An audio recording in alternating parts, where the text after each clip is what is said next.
Lee Camp, how are you, sir? Hey man, how you doing? I'm all right. You all right? I'm sorry to hear about the glare issue. You got a future so bright. You got to wear shades, man. I love it. I love glare. Glare's good. We should, I shouldn't glare shame. I'm sun shaming is what I'm doing. So no movement on the demonetization, huh? Oh no, I got to click a button saying review, and then I got a form letter sent back saying we'll figure this out. We're going to look at this in a month. So I think there's a lot of exciting movement. It's so great that the monolith of Google has bequeathed me with the privilege of waiting a month for their final ruling. And I'm so honored. I hope that they at least let me dig through their garbage cans for food. That's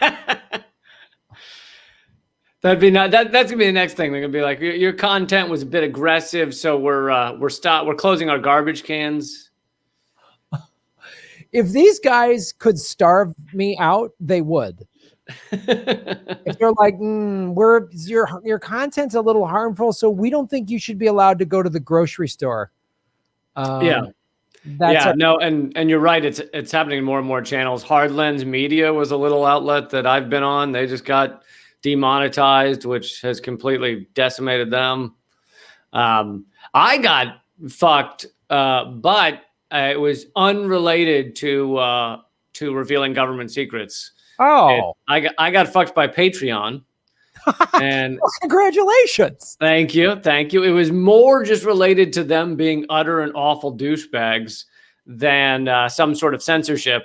So I don't, because I have the TV show, I don't really collect money. We take in super chat donations, Eleanor and I do, for our live stream, but we donate them all and we talk about the causes every week. The only thing we have is this one Patreon that basically just brings in enough to fund the podcast. I mean, the podcast has no advertisers, has no sponsors. So we have a little thing for that. They pressured me recently to switch to monthly donations from the members. So I clicked it. Little did I know, it automatically and irreversibly, no matter what, takes your once a week donations, which mine were because we put out an episode a week, and turns them all to once a month donations. So it decreased all of the income by 75% instantly. And I got them to talk to me on their Twitter support thing because they have no phone number. You can't contact them other than Twitter support. And they went back and forth with me just going, yeah, well, we're sorry, but that's irreversible. Like they had absolutely nothing and no interest in helping me or anything. And that's on top of the fact that they're utter douchebags and that they take a very large percentage. I think it's hard to calculate because they make it complicated and convoluted, but they take a very large percentage. And so now I've stumbled upon this other site, Liberapay, LIBERAPAY, that is a French company that's nonprofit, and they take zero of your donations. How do they cover their costs? They have their own donation page to cover their costs. You can donate to them to keep them going, but they take zero. Yeah, this is fantastic because I mean, like, I've been, Patreon's, decent platform for me and stuff like that, but I've heard of them deplatforming people because of content too. I've heard them doing that, and I mean, it could have been intentional. It could have been that they started putting these pop-ups in that were like, you should take monthly donations, switch to monthly donations and everything. And it could be that they are doing that more on content that they don't like. So it's conceivable, but I don't want to accuse them of that. I just want to accuse them of being horrific, awful douchebag fucks. Well, I support you calling them horrific, awful douchebag fucks. You're always there for me, Graham. Anytime you want to accuse anyone of being a horrific, awful douchebag fuck, count me in. I don't even want to know who they are. I just want to be. He was like, I'm down. I'm down. Let's do it. Who are they? I don't care. Call them out. Let's get them. Well, welcome to Government Secrets, episode 32. Beep, beep, pow, pow, Patreon pre-talk. Pow, pow, pow. So yeah, that's the I guess that's our censorship update. Now, this is I feel like this unfortunately might overtake Leafgate in terms of a subject that runs through the most episodes. That's true. It very well could overtake Leafgate. What if, I'm just going to throw this out there. I don't want to get too conspiratorial, but what if Google deliberately smashed into my Leaf? Like, I think you've actually this seems to be echoing in your skull, because I think you've proposed this in multiple episodes. Yeah, that your Leaf was intentionally taken out. Yeah, by the deep state. I think the deep state went after my Leaf. They don't like electric cars because the deep state supports the oil lobby. They want me to be, I mean, that's one thing we've learned. The intelligence community will just hassle you, right? That's one way that they'll just make them always have some kind of problem so that you have to deal with, so you're distracted from being an activist or whatever. And I think that's what they try to do with my Leaf. And I think this is part of the Patreon shoving you to 1 month. I think it's all part of it. It's all part of it, man. They also, I don't think they haven't brought or whatever reinstituted or brought back all of Panquake's accounts, have they? No, they banned all of Panquake's accounts.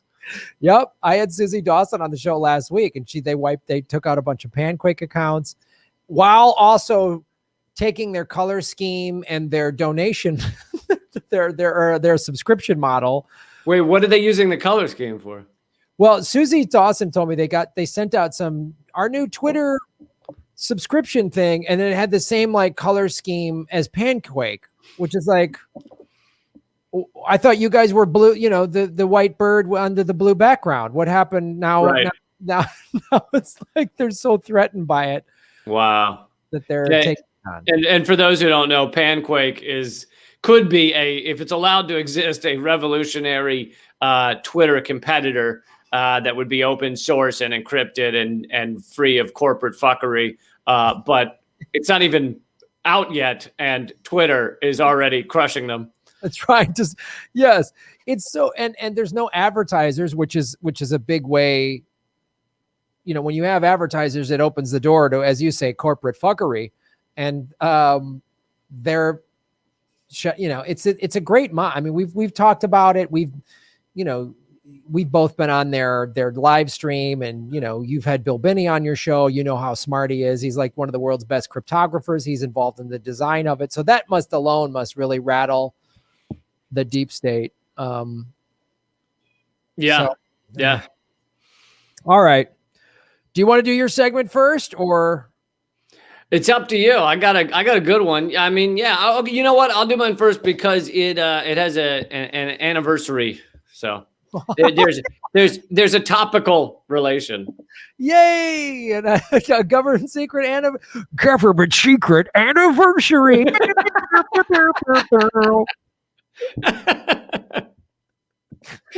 I wasn't saying it in like a festive way, but okay, yeah. Woo-hoo! Anniversary of evil, government secrets. Bing, doo, doo, boom, boom, boom. Right? Oh God! Now I'm gonna try and do the math quickly. Let's see, 46 plus 20, 66. It's the 66th anniversary of when we fucking decimated the Marshall Islands with nuclear bombs. God.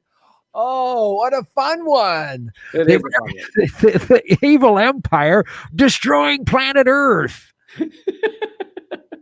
This one is, this one's got everything. It really does. So this is written, I'm going to be reading several quotes from Gary Condon, who wrote this for Popular Resistance on the anniversary, March 1st, 1954, of one of the biggest blasts. Now, as I'll mention in a moment, they did many blasts there, but this is the biggest one.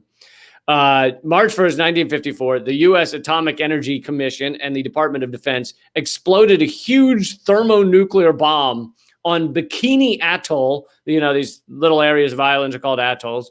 Bikini Atoll in the Marshall Islands, where they had been testing bombs since 1946. And between 46 and 58, they detonated 67 nuclear bombs in the Marshall Islands, vaporizing entire islands and exiling hundreds of people that lived there from their homes.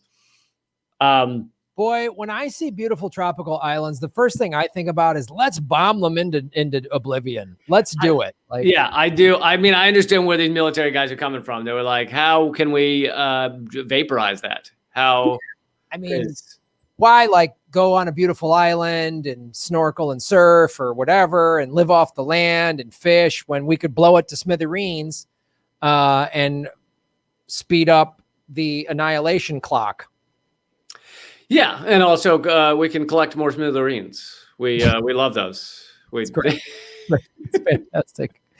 They really thought this through. They really had a long-term plan when they were like, let's blow everything up and have world dominance. They really thought for generations to come. They're so smart.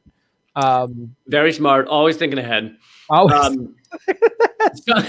some of you might notice the name bikini.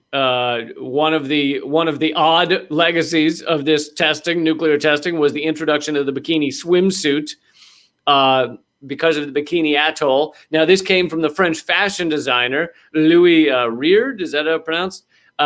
Hoped his new swimsuit sensation would cause the same reaction as when people first saw the mushroom clouds of the atomic bombs.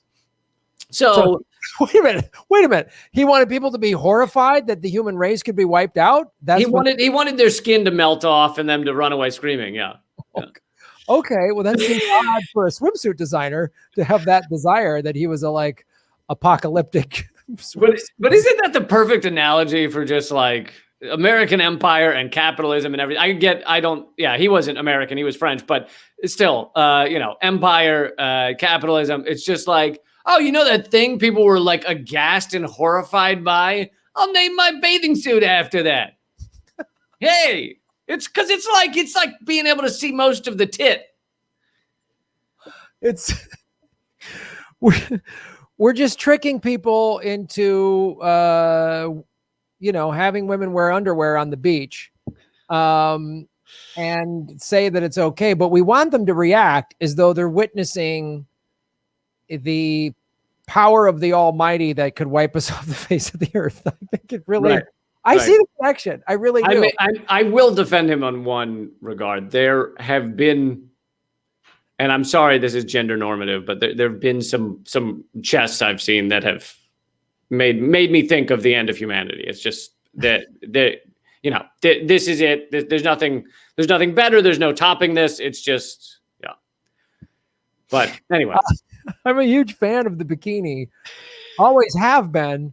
And I don't know that I've ever had one cell of emotion that was similar to watching the planet get blown up in a test. I don't know. Maybe I'm not French, but Graham, you are not a real man then.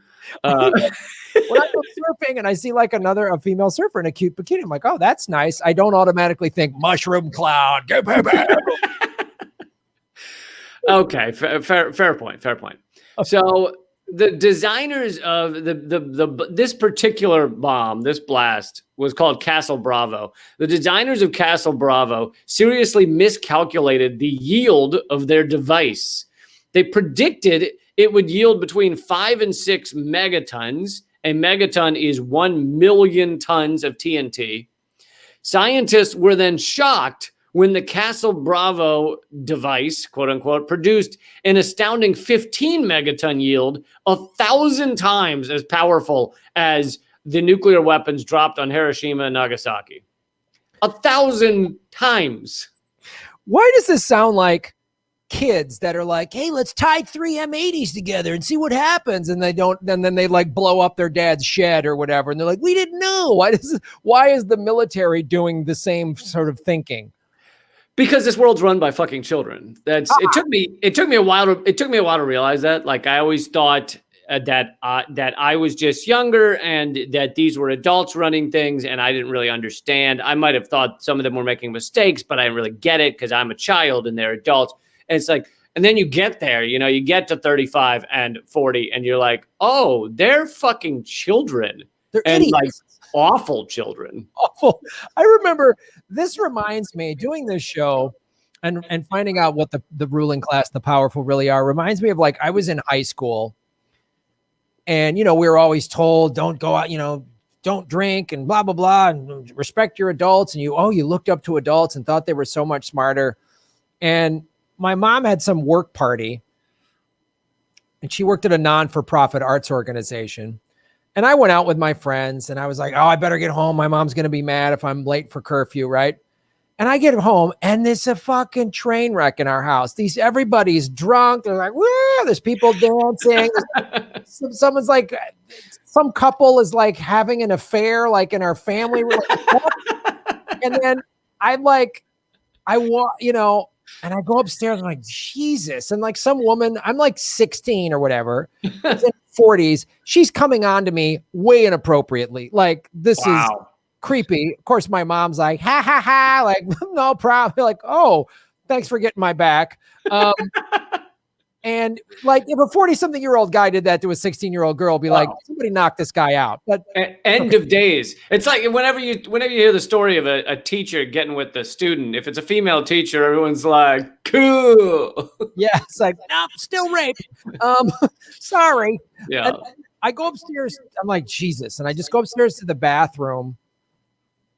And then I come out of the bathroom. As I come out of the bathroom, some other work woman in her late 20s or 30s is coming up the stairs and she's like, I need you to get in there. And there's wine, nice wine. So there's literally, and I'm sorry to gross out the audience, purple vomit coming through her fingers. And I'm like, so I can't stay out late because I'm a kid who doesn't know what he's doing and I'm going to get myself into trouble. But the adults are just like Caligula, just sex and affairs and drunk and hitting on children and vomiting. Like, what? I'm bad. I need to be responsible. And I never drank in high school. I was an athlete. I never drank. I was more responsible than any of these idiots. Right. And that's how I feel about the Pentagon. Yeah. Yep. That actually, I think you perfectly described the Pentagon on like a Tuesday. Just vomit. Party. Bomb them. We don't care. Woo! Just like. Yep. So to get back to how the Marshall Islands are doing, this fearsome blast, what's it called, Castle Bravo, resulted in massive radiation contamination in the Marshall Islands as far away as Guam, 1,200 miles away. U.S. authorities later cleaned up, quote unquote, contaminated soil on some of the atolls where it had been detonated. The bulk of its weapons test, they cleaned up the bulk of its weapons test, and where it had also conducted a dozen biological weapons, and dumped 130 tons of irradiated soil from the Nevada testing site. They brought it from Nevada to dump it there.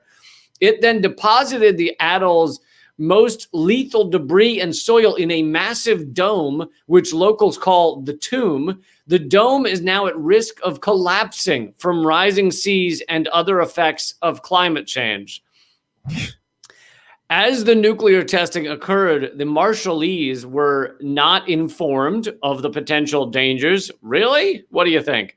A senator of the Marshall Islands Parliament, Jeton Anjan, I think, explained the effects of Castle Bravo. Quote, 5 hours after the detonation, it began to rain radioactive fallout on Rongelap. I know I'm pronouncing that wrong.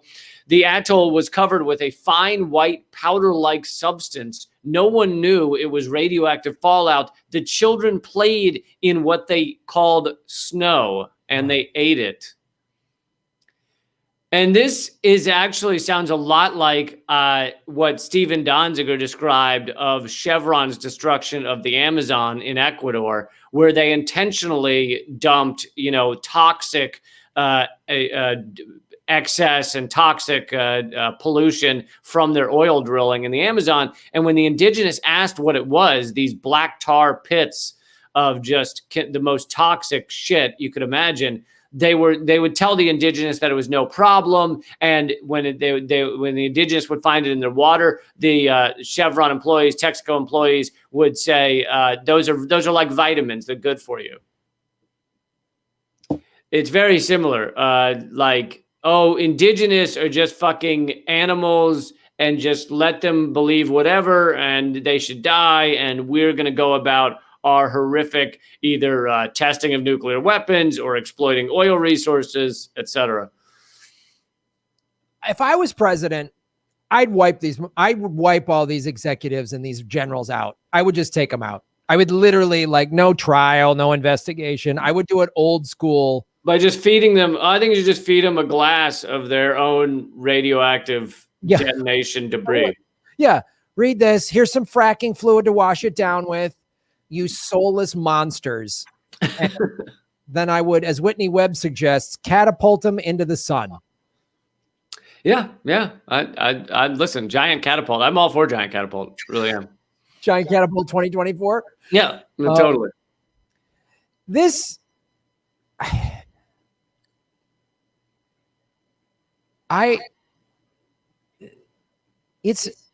God, I mean, I'm so torn because I really love doing this show, but I just like hearing these stories every week. It's like, wow, we're worse than I thought. We're worse. It's evil. America's way worse. We have a history of horrific evil shit just at every turn. Like, I like doing the show a lot. I really don't want to break you as a human being, though. I really don't want to be responsible for the end of Graham Elwood. Well, here's the thing. Another fantastic piece of parenting my folks did when I was a kid. We lived in Germany for a year when my dad had a research scholarship. He had a Fulbright. He was a college professor. And they took us to Dachau. And my oldest sister was 14, probably a good age to learn about that. My other sister was 11, maybe a little young, but okay. My brother was 9. That's definitely too young. I was 6. So at age 6, I was like, oh, so humans are awful, right? Like the human race is horrible. Right. Don't trust in anyone in power. Don't trust any organization. That's why I don't trust any organized. I've been a part of some organizations and I've seen some good work in some of them. I'm an American Red Cross volunteer, but like as an institution, I'm so skeptical of anything because individually people are wonderful. Groups of people are horrifying. They're horrifying. I mean, they even say it, like you get a mob together, their IQ drops. Like, so, I mean, this is so my point is, Lee, don't feel bad. You're not breaking me. I was broken before age 6. Oh, age 6. Okay, good. Yeah. I was just like, oh, this is okay. Humans are horrible. Thank you. What am I doing on this planet? What's the purpose of this life? So anyway, until I was, I'd say until I was, early to mid 20s, I thought that these horrific things would happen, but they were largely unintentional. Yeah. Like the level of intention has kind of blown me away, or the level of, well, yeah, this may cause a lot of these indigenous people to die of radioactive poisoning, but that's okay. Like that level of, I didn't think humans could be like that. And it really shocked me. Now it doesn't, it sadly doesn't shock me anymore. It still infuriates me, but it doesn't shock me. Yeah, I think with some of this atomic testing, I felt similar. Like, oh, they just didn't know what they were doing. They didn't know. They were like, oh, let's test it. And then later, like, oh no, maybe this was too bad. Or no, they knew. They didn't give a shit. They deliberately did it. They destroyed people's lives and their homes, and feed it to the indigenous people and poison the oceans, because it's not like marine life is totally interconnected. So we're good. Right. Yeah. It's not like we're part of the environment. It's like we can just destroy whole swaths of the world, and that's fine because we're a separate thing that just rules over everything. Yes. So To continue from Gary Condon's article, many Marshallese have suffered from forced relocation, burns, birth defects, and cancers. Researchers have conducted numerous studies on the health effects of nuclear tests conducted by the U.S. in the Marshall Islands. In 2005, the National Cancer Institute reported that the risk of contracting cancer for those exposed to the fallout there was greater than 1 in 3. Many adults developed cancerous thyroid nodules 2 or 3 decades after the testing ended. In 2010, the National Cancer Institute suggested that up to 55% of all cancers in the northern atolls are a result of nuclear fallout. The crimes of the U.S. include the natives' deliberately premature resettlement on contaminated islands, meaning they told natives who had been moved off it's fine to go back, even though they knew it wasn't fine. So that their crimes conclude that, and the cold-blooded observation of their reaction to nuclear radiation, not to mention U.S. denial and avoidance for as long as possible of any responsibility for what it did. So they basically know they're exposing these people to radioactivity, especially after they accidentally underestimated Castle Bravo. And rather than tell them, you got to get the fuck out of here, we will pay to bring you all, to other areas. Not that that makes their lives happy, but it's better than dying of cancer. And rather than doing that, they basically were like, oh, this is a good chance to study what nuclear radiation does to people. So this is great. And just to conclude here, previous classified documents reveal that the U.S. performed dangerous experiments on some Marshallese to learn how radiation damages the human body. March 1st, the date of the Castle Bravo detonation, is a national holiday in the Marshall Islands. It is called Nuclear Victims Remembrance Day, or just Remembrance Day. So these people have not, they largely have not, the U.S. has not made things right with the people in the Marshall Islands, and they continue to try and demand it, but they are a tiny population that the U.S. just thinks, fuck them.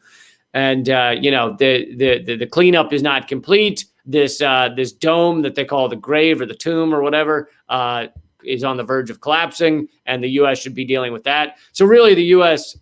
owes these people so much. I mean, I'm sure there's no connection to a bunch of people being sadistic, like blow the island up and then let's let them go back so we can monitor how radiation affects them. I'm sure that has nothing to do with Operation Paperclip, where we rescued Nazi scientists and put them in charge of our nuclear weapon program, right? I mean, there's no way there's a connection there. These evil sadistic fucks that committed this horrific Holocaust that literally would throw twins, torture one twin and see if the other one felt it, kind of evil shit that the Nazis did. It's weird that if you brought that type of raw, pure evil into your space and military program, that then they would continue to do it under the auspices of research and justice and American pie. Coincidence, correct. Coincidence. Yes, total. Okay, good. Yes, total coincidence. All right. And it also shows you've got to be somewhat evil to begin with to think, oh, these guys were only responsible for the most horrific crimes human beings have ever clearly committed. Equivalent to, I'm not saying the Nazis were the first, but equivalent to the most horrific things humans have done, and they'd be great for our program. To think that in the first place, you've got to be fucked. Yeah, I mean, have we done that anywhere else? Hey, those guys that did the Rwandan genocide, we could use some of their brain power. They might have a little something to, hey, did they go, that Jeffrey Dahmer, maybe the space program could use him. Listen, he's got, not the greatest guy, but he's got ideas. There's ideas there. Old ideas. I mean, there's some sustainability stuff we could learn from him. At the very least, recipes. Recipes, recycling. I mean, really, he did a lot of good stuff. I'm just saying. Listen, what to do with leftovers? The guy's got ideas.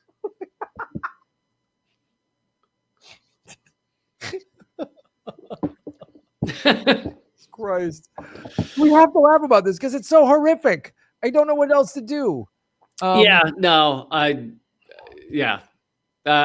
think you have to. I mean, you've got to laugh and obviously try and change it at the same time.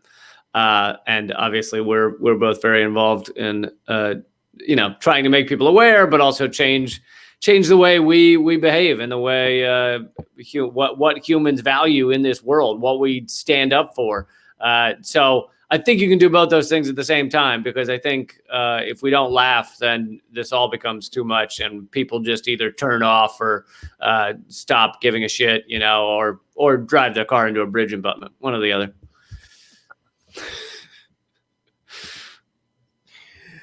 I didn't think I was going to hear bridge abutment in this. I really be honest. I didn't. I'm glad, because you don't hear bridge abutment enough. It's just like, oh yeah, all right. I like a civil engineering. One of the joys of every week is the fact that I say words that you're like, I didn't expect to hear that this week. Just because it's so, you could just say, guy's just going to drive his car into his wall and kill himself. No, a bridge abutment, a very specific way of taking yourself out. A very specific piece of municipal infrastructure. See, and I didn't think I was going to hear municipal infrastructure. So we're feeding each other. It's great. It's like Jordan and Pippen. I don't know. I've been watching The Last Dance. This is Jordan and Pippen right here. Folks, put in the comment section what type of municipal infrastructure you would kill yourself in. Listen, folks, we're taking a vote. If you were going to drive your car into some piece of municipal infrastructure, which one would it be? Would it be a bridge abutment? Boom. Would it be? I'm trying to think of more like civil engineering terms. I'm not that skilled in that area, but let us know in the comment section, folks, which piece of we listen, folks, we lack imagination when it comes to municipal infrastructure that would be good for killing yourself. And we need your help. We need to crowdsource this information, which is crucial right now. How about being dropped onto like a spire of a bridge, some sort of bridge infrastructure? Oh, spire. Way to go. Outstanding. Like that's perfect. A spire. I barely know what that means, but it's it's so good. So you could get, you get one of those squirrel suits, the squirrel suits, and you jump off of a nearby mountaintop or hill or something, and you impale yourself on the spire just above the ornate lattice work of a bridge infrastructure. I don't know. I think ornate lattice work could also be something you could put in there as a place to kill yourself. Smash yourself into the ornate lattice. I'm not sure how you would do that. Maybe just rub your face against it long enough, really fast, that you break through. But like a cheese grater. It's kind of a cheese grater situation. It doesn't have the quickness of the spire or the abutment, but it still could get it done. I don't know. I'm open to however the audience votes. I mean, I suppose if you hit it at a great enough speed, you would go through it like Play-Doh through the spaghetti one you could choose, the spaghetti filter. The spaghetti filter. Yeah, the Play-Doh spaghetti filter. Yeah. Got it. Oh my God. Well, folks, I hope we're learning a lot about municipal infrastructure. Oh. All right. So we're moving on to a more, I'm sure, a more upbeat topic. Oh, speaking of islands we've tried to ruin, I'm going to share this. I did what you texted me today and said, what topics do you want to talk about? And I thought about it, and I looked at like this and that, and then when in doubt, if I don't already have something in place or something in research, when in doubt, I literally just typed in operation. And here's what we found. I'm going to share this on the screen for everybody. For Christmas, I'm going to get you the board game Operation. the little tweezers and Operation Mongoose. I didn't know much about this one. The Cuban project. Now, we've always sort of we've mentioned Cuba just on the like laundry list of countries that that we've messed with. The Cuban Project, also known as Operation Mongoose, was an extensive campaign of terrorist attacks against civilians and covert operations carried out by the CIA in Cuba. It was officially authorized on November 30, 1961 by President Kennedy. So he's, 10 months into being president, and they forced this on him. Not to excuse what he did, but yeah, well, and also, as we've discussed before about Kennedy, he had a very clear shift over the course of his presidency. Like, he didn't start out as like Mr. Peace-loving dove. So, yeah, I mean, absolutely, he was named in the Pentagon Papers and stuff But you're right, and I think my guess is that it's stuff like this, like the Bay of Pigs, which is a part of Operation Mongoose here. Had been agreed prior to a White House meeting on November 4th, 1961. The operation was run out of Jim Wave, a major secret U.S. covert operations and intelligence gathering station established a year earlier in Miami and led by the Air Force General Edward Lansdale on the military side and William King Harvey. Really? William King Harvey, head of the CIA. Got it. And it went into effect after the failed Bay of Pigs invasion. Mongoose was a secret program against Cuba aimed at removing the communists from power, which was a prime focus of the Kennedy administration. A document from the from the Department of State confirms that the project aimed to help Cuba overthrow the communist regime, including its leader, Fidel Castro, and it aimed for a revolt which can take place in Cuba by October 62. U.S. policymakers also wanted to see a new government with which the United States can live in peace. So, well, they wanted to get back to the old government that they had already been exploiting Cuba with. It was like the second Las Vegas down there. Oh yeah, that's what they wanted. We wanted the guys that let us do casinos and corruption and just let business people come in and do whatever they want. It's like that scene in Godfather 2. Yeah. Where they're like, we have from the gaming and entertainment, we have the telephone people, we have this evil guy and that evil guy. And it was a standard U.S. puppet state until their revolution. Yeah. So one of the things they did is the propaganda offensive employed the use of radio broadcasts and leaflets to be passed around. This measure was solely aimed at propagating support for the provisional government. The CIA's budget estimated for the covert operation was approximately $4.4 million back in 1961 to hand out leaflets. Which, must have been a shit ton of money back then. That's a lot of money. The paper signed by Eisenhower was also the sole report issued by the government throughout the entire project. So, like, again, the prior president did it as well. It's really to secure needed financial backing, the Bender Group was developed as an organization that would provide American business in a secret avenue through which to trade with Cuban groups. So, as we talked about, much of it was just for business leaders. It's just money. It wasn't, and they always, it's freedom.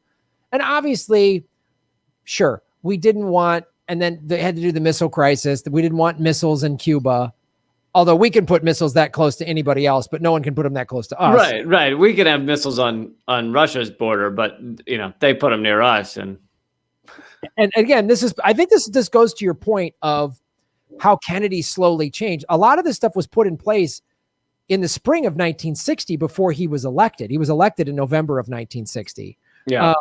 So a lot of this stuff came into place, the base of operations being established. This is talking May 11th in 1960 is when the Bender Group came into position. And then March through August of 60, the CIA had plans aimed at undermining Castro and his appeal to public by sabotaging his speeches. The schemes thought up were aimed at discrediting Castro by influencing his behavior and by changing his appearance. One plan discussed was to spray his broadcast studio with a compound similar to LSD. This is what we tax dollars on. but was scrapped because the compound was too unreliable. Another plot was to lace a box of Castro cigars with a chemical known to cause temporary disorientation. Like, insane. The CIA's plans to undermine Castro's public image went so far to even line his shoes with thallium salts, which would cause his beard to fall out. They also, I mean, maybe it was late, maybe it was a year or two later, I don't know, but they also, there's a long list of ways they tried to kill him. That they literally tried to do exploding cigars. They literally, they knew he was a big scuba diver, so they tried to gift him like a scuba suit that had like poisons within it, so he would put it on and die from the scuba suit. And each of these things either went wrong or they scrapped him at the last minute or whatever. But there was a long list of ways they tried to kill Fidel Castro. And also in terms of the terrorist attack, I mean, first of all, we should just address the fact that this is not deniable anymore. No one denies this went on. And we're reading from Wikipedia, which is now just a neoliberal garbage history, but a lot of it they can't deny. They can't deny this shit happened. And so literally the U.S. was involved in terrorist attacks of innocent civilians in Cuba, which makes us a terrorist state, that is state-funded terrorism. I mean, you can't deny it. And they had also considered, it was called Operation Northwoods, and I think we maybe at least mentioned it before on the show. It was the Joint Chiefs had a plan to terrorist attack, to put bombs like in Florida and take out innocent American citizens, and then say Cuba had done it to give us justification to invade Cuba. And it got all the way to Kennedy's desk, and he was horrified by it and said no. Well, there's no evidence that we've ever done that since. So, I mean, this is the thing that's so insane of like, you have to you just ask the questions of like, hey, 9/11, just ask that question. And it's like, well, there is the history of this. I mean, we haven't ever talked about the government, the evidence to suggest that FDR knew Pearl Harbor was happening and pulled people out of Hawaii. I mean, yeah, there is some good evidence that we kind of knew Pearl Harbor was coming, and but FDR needed a reason to get involved in World War II. Yeah, we didn't want to get involved, so he pulls all of the senior, officers out of there. I mean, and left all the planes sitting out on the tarmacs in a manner that they rarely did. Yeah. So this doesn't surprise me. And then you hear about the crazy stuff. I mean, they wanted his beard to fall out. So so what was the thinking? If Castro, so we put this salt in his boot and then his beard falls out and then he loses his power. What, like Samson? Like, what happens if he loses his beard? He still can't talk. They want him high, so he says crazy stuff during his radio addresses. What are they trying to do? It's just madness. And again, using American tax dollars for this ridiculous operation. Yeah, and why? What threat was Cuba to us? It was none other than the fact that it wasn't a capitalist state anymore. It wasn't our little playground anymore. I mean, there's no reason, and this goes for now. I mean, now, fucking generations and decades later, we're still butthurt over Cuba. It's like, fucking get over it, shitheads, and let them have their own society. And instead, we're still trying to crush them in one form or another. I know. We can't handle it. We just go, and then we're still grinding some axe against them. It's like, when I really want to see how America would react if other countries tried to do to us what we do to them and try to tell us how to live. Like, how would we? And we just force it all over the planet. I mean, it's unbelievable to me. Yeah, I always wonder that when Iran shot down our drone that they said was over their airspace, and the U.S. was like, it wasn't over your airspace. It was 1 mile, 1 mile from your airspace, and you can't believe you shot down our drone. And it's like, imagine if Iran had a drone either over our airspace or 1 mile from our airspace, like in Mexico on the border, there were Iranian drones. How would we respond if we were surrounded by Iranian bases or Russian bases or Chinese bases, the way Iran has been surrounded by U.S. military bases? I mean, we would fucking lose our goddamn minds. Yeah. We would go nuts if there was Iranian bases in Mexico and Iranian warships going through the Gulf and the Caribbean. I mean, give me a break. Like, we would go fucking bananas. We would go insane. If there was Chinese warships off the California coast, we would go bananas. We would go fucking apeshit. And yet we do this all over the world, and we say it's for peace and freedom. It's the worst. This country is the worst. It is a dumb fucking evil bag of fucking rotten toilet paper. Oh, it's the worst when toilet paper goes bad. It really is. Just past the expiration date when toilet paper turns on you. Oh, it's just gross. It's really horrible. It's really horrible. I mean, I'll read a couple more things from this if you'd like. Yeah. Let's go back to the screen share. Let's see.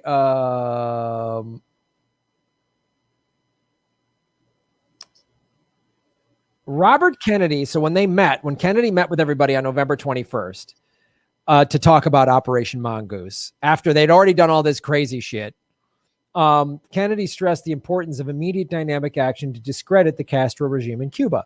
He remained disappointed from the failure of the Bay of Pigs invasion just a few months prior. By the end of November, President Kennedy had finalized details for Operation Mongoose. Lansdale remained in charge of the operation, and access to knowledge of Operation Mongoose remained strictly confidential and limited. As was common throughout the Kennedy presidency, decision-making would be centralized and housed within the secret special group. At this time, Operation Mongoose was underway. So here's what they, where is this? Hold on. The task force, the White House division organized Branch 4 as the task force to run the Cuban operations. The task force included 40 personnel, with 18 at headquarters and 20 at the Havana station and 2 at the Santiago base. The State Department was concerned that if Castro were overthrown, then the people to come after him would be worse than him, primarily Che Guevara and Raul Castro. So they proposed a way of getting a better leader that they approved of in his place. The CIA began to worry that their involvement with the anti-Castro movement would lead to an anti-U.S. movement. On March 14th of 1960, Dulles, he keeps coming up again. Dulles is always, he does. He's like a recurring guest star. Have you noticed we name our biggest airports after like fucking war criminals, and we give the biggest monuments to fucking horrible human beings, or we give them holidays like Columbus Day? Yep. Who we've covered on this show is very evil, the original Epstein. By his own words, by his own journal, Columbus is an evil person. I think you were going to say by his own journal. He called himself the original Epstein. That was the name of his book. So Dulles presented a general covert action plan for Cuba that would focus only on the Cuban problems. Guerrilla capacity in the anti-Castro groups, both in and out of Cuba, was discussed. Like, they had the Anti-Castro Revolutionary Council, consisting of a group of Cubans, released a press statement at a conference in New York. The press statement announced the unification of forces against Castro and outlining their platform of their mission. Doesn't this sound eerily, creepily similar to Juan Guaido?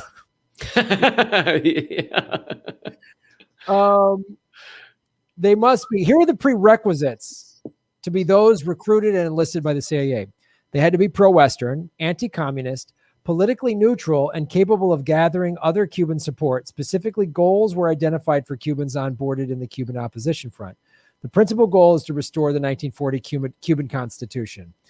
The Cuban opposition front's purpose can be summarized as: 1, to act as a beacon to attract other anti-Castro groups, to serve as a scapegoat in case covert operations were discovered. I know how that's my question for all these fucking idiots that become U.S. puppets like Juan Guaido and all these tools. Do they not think the U.S. would turn on them in the moment that it becomes useful to the U.S. to do anything else? Like the moment it's better that once they find someone better than Juan Guaido, Juan's gonna be fucking castrated in the town square and like. They don't give a shit. I know. I mean, look at Saddam Hussein. The CIA worked with him in the Iraq-Iran war in the early 1980s. And Gaddafi. And Gaddafi. Yep. I mean, like, if the CIA knocks at your door, just go, oh, I'm good. You know what? I'm good. I just ate. I'm fine. Yeah. In less than 16 years, you're going to sell me down the river. So I'm out, but thank you so much. Like, yeah. Thank you. No, that does sound like a lot of money, but even so, I don't want to be fucking stabbed through the jugular in 5 years. So I'm gonna hang out here. Yeah. Thank you so much. As much as I'd like you to hang me in my own living room and say it was a suicide, I'm just gonna go at every turn. There's so much stuff. So during this time, the CIA made a list of potential guerrilla fighters within the Cuban provinces. There were 7 groups consisting each of anywhere between 180 and 4,000 possible defectors. They consisted of political prisoners and guerrillas that the CIA believed could be convinced to enlist in operations against Castro in response to the Soviet Union's increasing amount of weaponry, as well as a growing influence of the Communist Party in Cuba. As early as June 1960, there were 500 Cuban exiles being trained as paramilitary members in order to execute the Bay of Pigs invasion. God. Right. And as we, just a quick refresher, as we covered in the Kennedy episodes, the Bay of Pigs, the military really knew that the Bay of Pigs would fail. I mean, you're sending 500 dudes onto a beach against a whole country. Right. And the odds they were going to successfully like take over the country were like practically nothing. But the military wanted to entice Kennedy into a full-on U.S. invasion, or at least a partial U.S. invasion. And they thought that once these people get caught on the beach and it's basically, you have no choice, that Kennedy would be pushed to invade Cuba and bomb Cuba. And he didn't go for it once they were caught. And it made Kennedy look terrible in the media and everything, that he approved the Bay of Pigs, but then allowed these 500 or whatever the ultimate number was to be, just caught in Cuba and imprisoned or killed. And but he didn't go for it. He turned down the invasion, which the Pentagon thought he'd have no choice but to do. Yeah. It's funny too, like we could do a whole episode just on all of the CIA operations that were designed to trick a president into going into war. I mean, right. Like, oh, he'll fall for this for sure. And it's like Kennedy, I think this is what Kennedy's brilliance was. He saw it. He knew it. He knew that they were playing him. I mean, he even said in interviews like, oh, these generals will have me killed. Like there's people that want to kill me if I do this, if I back off the wars too much and stuff like that. And he really tried. By the way, you and I haven't addressed it, and I know our time is up, but we haven't addressed it. But I saw you tweeted about it that we're now in a time, I'd say the past 5 years, where 5 to 10 years, where people are really like, oh, it's just overwhelmingly obvious that Kennedy was executed by the CIA combined with maybe other forces, but CIA involved. And yet suddenly some former CIA guy comes forward and says like, oh yeah, Russia did it.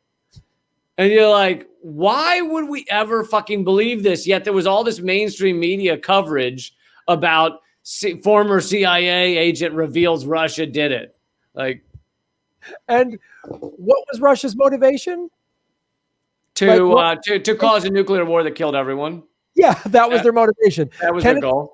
Back channeling peace talks with them, yeah. But Russia really wanted to end the world. Yeah. That makes total sense. Boy, that sounds like right out of Rachel Maddow's playbook. It's fantastic that this stuff keeps getting revealed and then Americans don't wholesale revolt. I just don't understand. When are Americans going to wholesale revolt? When is that? Like, it's never going to happen. We keep waiting for this day when Americans are going to be fed up, and they're just going to keep going along and going along and going along. Like, I mean, when they stop sending the $1,400 checks, I think. Yeah. I mean, when Americans are so hungry, so it feels like, I mean, I thought everything was going to collapse before the election, like full on collapse. The economy was going to collapse and there's just going to be crazy. And it didn't happen. And I was like, the other option is that if Biden wins, America just limps along. Well, I think it's not talked about enough, but I think the reason things have not collapsed, part of it is these massive infusions of, trillions of dollars that we're doing. Granted, most of that's, given away to Wall Street and shit. But I think the bigger reason is that, and I believe it was a Goldman Sachs memo that leaked out years ago, like 5 or 10 years ago, that said we're now a plutonomy. Not just a plutocracy, which is ruled by the wealthy, but a plutonomy, meaning the economy, the bulk of the economy is what rich people are doing with their money. It's like the bottom 50 or 40% of America, the amount they're buying and spending just isn't that influential anymore in terms of our quote unquote economy. And so therefore, as long as the rich are happy, which the rich are very happy right now, as long as the rich are happy, you can kind of keep inflating the bubble. So if it is true that it's a plutonomy, then even though everybody is struggling in a crazy way right now, 1 out of every 3 Americans is having trouble paying bills. It's not collapsing because the rich are still doing fine.